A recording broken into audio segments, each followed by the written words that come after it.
Istighfar salah satu daripada raja di kalangan zikir-zikir. Membanyakkan istighfar yang bermaksud, wahai Tuhan, ampunkan kami. Kita ada masalah kerja, banyakkan astaghfirullah.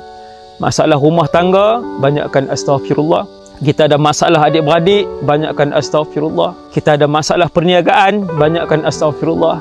Kita tertekan dengan anak-anak, banyakkan astaghfirullah. Kita tertekan dengan suami, dengan isteri, banyakkan astaghfirullah. Maka astaghfirullah ini membuka pintu rezeki, mengampunkan dosa yang telah lalu, menurunkan hujan, menyuburkan tanaman, meredakan hati yang kemurungan, dan astaghfirullah menenangkan kehidupan orang itu.